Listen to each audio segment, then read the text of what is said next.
Over here, €1,000. That was like crazy. You won't be the one to make decision for me. Documents I provided, legalization.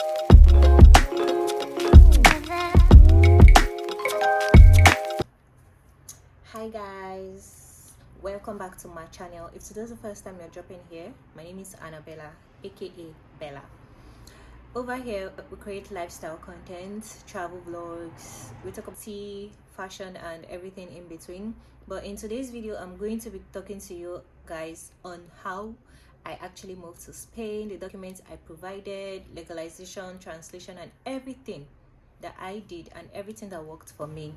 Someone else's story might be different from my own story, but I'm going to share my story for anybody that is planning on coming to Spain. If you have any questions, feel free to ask me. I'm going to try my best to answer to the best of my knowledge and to my own experience. So first things first, I never planned on coming to Spain.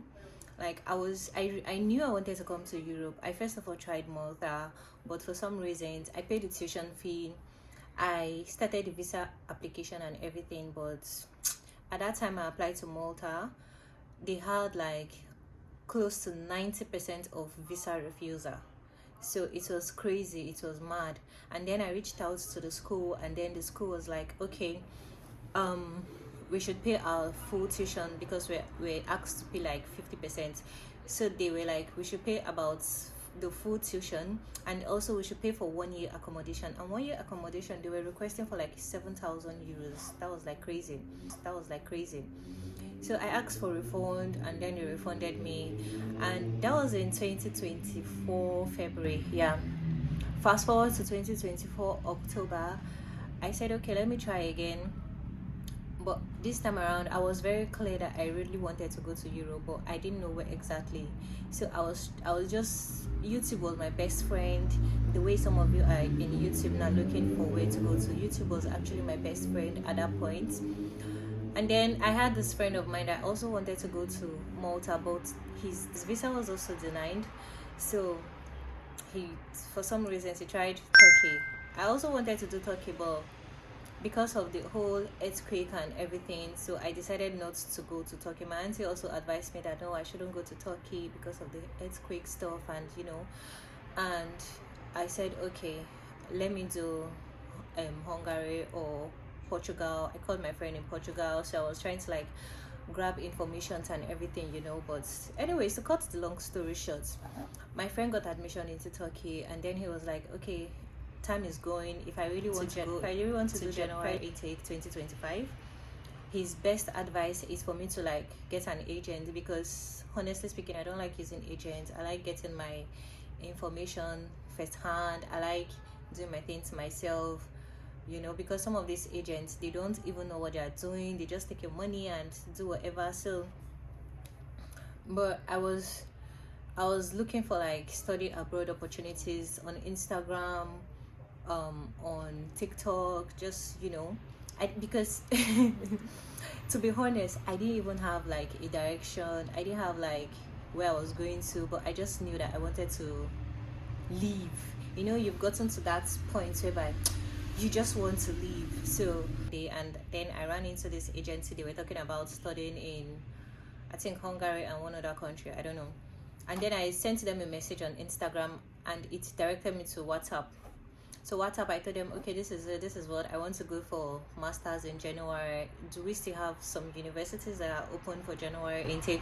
Because mind you, I've already seen 2 universities in Hungary that was still open for January, and then I didn't really know how to go about the application. It was a little bit kind of not straightforward. So I spoke with the agent, because I actually saw that they also do Hungary. So I spoke to him, and then I told him that, okay, this is it. I really want to go to Hungary, and and then he was like, okay, that he will still apply to Hungary for me, but I should consider Spain. And then I was like, Spain? Funny enough, I never really knew much about Spain as at that time. So I didn't even because wherever I want to go to, I always go on YouTube, check about the country, if it's good or not. So I did not really make any information about Spain because I was not interested, obviously. So he went forward to oh, Spain is actually good, Spain is nice, Spain is, he said all the good things about Spain. Excuse me. And then there was this particular school he was trying to like advertise for. Oh, I should apply to this school. The school is good. The school is in Valencia, whatnot. And then I was like, okay, you know what, there's no time, so also apply to Spain, but Spain should be like my second option, then apply to Hungary. And then he was like, okay, no problem. But uncle uncle actually applied to Spain as first. And then he said, I said, what about Hungary? He was okay. His application fee was like 150,000 naira. So you're to pay like half payment first, then later on you pay the balance, and when your admission is out, you pay the balance. So the whole package was, he was going to help in admission, and he was also going to help with that like visa documentation and everything. So, and then he did the admission application for me. After he did the admission application, I asked him about the name of the school. He showed me. I was going on YouTube. I could never find the school on YouTube. I went on Instagram. I saw, but it's a private university anyways, and they didn't really have like the Nigerians in the school like that. So I was like, you know what, let me just apply. And then I applied, and then I was asking him, what about the Hungary stuff? He was like, okay, he's gonna apply, but my concentration should just be like in Spain. I said, you won't be the one to make decision for me. Apply to school, because you told me you're actually going to apply to two, so apply to the second one. And we're going back and forth. And then the next thing, the school reached out to him that I should choose my interview dates. And then I picked the dates, and I did the interview with this very nice lady. Like, she was so helpful to me all my process until I came to Spain. She was always there for me. And then I did the interview 2 days after I got the admission. I was like, okay, since I've already gotten admission with Spain, let me focus my interest in Spain then. And what else? Yeah, I got the admission. I told my auntie about it, and then we started preparing to like pay the tuition fee, and and I was still going online to check for more information out there. So I asked the man that, so in Spain, do they do legalization? Do they do this? Do they do that? And then he was like, they do legalization only on the day of your visa appointment, when you're going to submit your visa application form and everything. That is when they do legalization. I said, okay. But what I was seeing on YouTube was quite different, because imagine going on YouTube and you're seeing somebody's video like 3 months ago, 2 months ago, and this person is talking about their whole process, and you're like, this is actually very recent. So why is this person telling me that they don't do legalization, and online I'm hearing different explanation? And then I went to meet him. I was like, are you sure? He said yes. I said, what about translation? He said, oh, I'm going to translate my document, I'm going to do medicals. I said, okay, can you help me with all of this information? And he was like, oh, the medicals, we do it ourselves. I said, okay, can you at least give me a hospital I can go to? Can you at least, if you said you're an agent, you've been doing this, you've been doing that for a very long time, okay, can you at least give me hospital or a sample of the medical, so I can actually go do my own? He doesn't have anything. So, and then I was like, he was also telling me that, oh, they have some people coming to my school as well. I said, okay, is it possible for you to like create a WhatsApp group for us, so we get to like communicate with ourselves, get to know ourselves? Since we are going to the same school, it's even going to be better for us in terms of traveling, documentation and everything. So during my admission process, we were like, okay, this only happens when we've gotten admission, and then he'll add us to the admission group. Afterwards, I was asking this man for WhatsApp group. I did not see anything, nothing.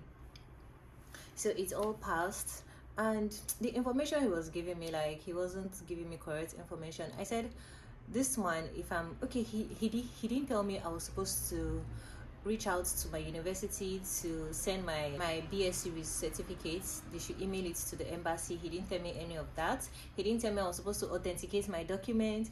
He didn't tell me I was supposed to do this, I was supposed to do that. So I got this information, and then I reached out to him, because now I've gone to gather information. I'm coming to tell you that, okay, this is it though. Maybe you're not aware, but this is it. And then he went forward to say, I am doing too much, that I am doing over sabi, like I too know, kind of. I said, like, I see somebody I'm trying to help. So I said, if I follow this man, I'm going to get my visa denied. So since I live in Lagos, I was like, okay, you know what, the embassy is in Lagos as well. I will just quietly take myself to the embassy and ask questions for myself. I got to the embassy, I met people outside, met the security and everybody. I asked questions. The first thing they asked me was, let me see your translated documents, let me see your medical. And then I showed them. They said, no, it is wrong. And you know, so that was when I met a guy. The guy really helped me. I met him, we exchanged numbers. Him too, he was an agent. I told him, see, honestly speaking, the first agent I was working with, he really dealt with me. Like, he wasn't giving me proper information. He said, no, that is not every agent that is sorry to use the word stupid. It's not every agent that is stupid or gives you false information, and you know that I should trust him, that see, he's doing this for this is the kind of translation you're supposed to do. And mind you, I used somebody in Abuja. The guy translated. I paid 100 and something thousand, and it was wrong. It was wrong because the translation is supposed to come from Spain directly and not any random translator. No, you can't even use, like, you use Google Translator to say you want to go translate yourself. No, it's not going to be accepted. So you have to use sworn translators that are currently in Spain. So I got his number. He did my medicals for me. He did my translated documents. So now and getting an appointment for after your admission, after you've gotten admission into the university of your choice, the next, but to me currently, I will advise you going to Spain in 2026, this year, September. I don't think it's possible. Maybe next year, January, is possible, because getting appointment dates right now for legalization of your documents is very far. You can't get appointment until like October, or from October upwards. That is when you can get admission. So I will advise anybody now that is planning to come to Spain, first thing first, get an appointment for legalization, in as much as you're also trying to, like, in short, right now, so speak, if you know within yourself that you want to come to Spain, you're very sure that you want to come to Spain to come study, as you, after watching this video, just email the embassy. If you want, ask me for the embassy's email. I'm going to put it down. Email the embassy and tell them that you need a legal date to come legalize your documents, and then they are going to give you an appointment date. Then you can start looking for school that you want to attend, get your admission, do your interview, pay your tuition fee. So in the process of all of this, you've already secured legalization date. Or else, if you want, you can as well pay to get an early appointment date, but currently it's very expensive. It is super expensive right now. Honestly, when I did mine, I actually paid, but the money I paid is nothing compared to what they charge right now. So you get all your documents, and by these documents, if you're going for master's degree, you get your BSc certificate from your university, you get your transcript. Sometimes they ask for transcripts, sometimes they don't. In my case, they did not ask me for transcripts, so it all depends. But I will advise you get your transcripts ready, so you don't get taken unaware. The 5 documents I legalized. No, I did not legalize my transcripts because it was not requested. Before your legalization, you've gotten these documents ready. You get all the original copies of these documents, and then you go to Abuja, Ministry of Foreign Affairs. When you get to Abuja, you go to authenticate these documents. When you authenticate these documents, I will advise, if you're using a sponsor, also do affidavits of sponsorship and also authenticate it at the Ministry of Foreign Affairs. So you authenticate these documents. If, warning, please, warning, if you know that you are not traveling soon, please don't do your medicals, don't do your police character, don't, because it actually expires 3 months.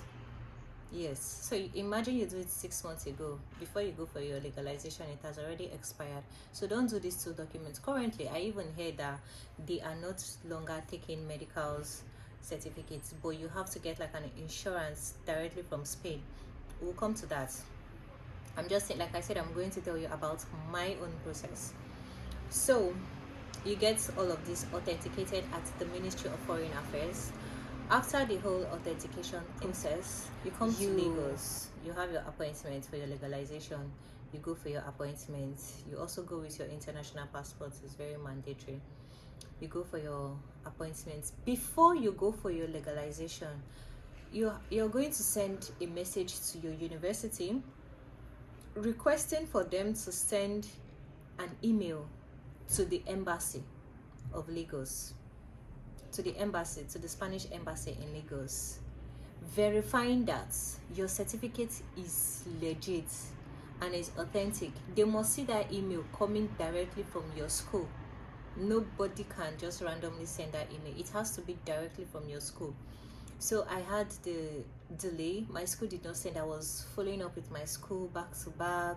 My school did not send this email on time. I got to the legalization thinking I could, have my way through, but the lady said no, your school must send the email. So she just gave me a grace of like 1 more week to go back to make sure my school sent the email, and then I was crying for my school, and my school finally sent the email. So after your legalization, in the process of you going for your legalization, you can as well book for appointment dates at the BLS office so that you can actually secure appointments for your visa application.